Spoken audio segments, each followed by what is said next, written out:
台北市伫咧前几天替高中以下的教职人员注疫苗，今仔日是轮到放假地区的补习班业者来注。市长关文哲嘛宣布讲，国小休热期间的活动，对8月初9开始会当带条件开放。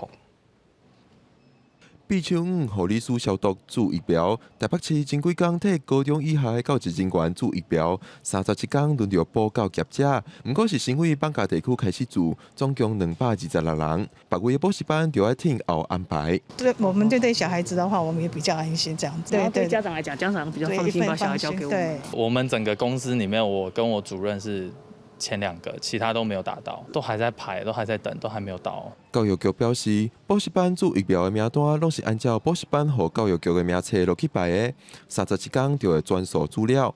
无注到的业者就要看数落来安排，也是家己就疫苗登记表台去登记。另外，台北市长关文哲表示，国小休热期间若要办社团活动等等，8月初9开始会使有条件开放。课后照顾服务班、学艺班。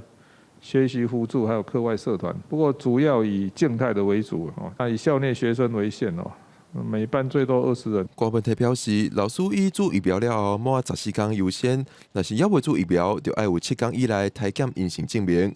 为着避免食饭会有传染风险，这个活动以半天为原则，若是还有食饭的需求，就采用分开地掺鸭仔，而且座位爱用隔板分开。记者郭北坤、郑派文台北报道。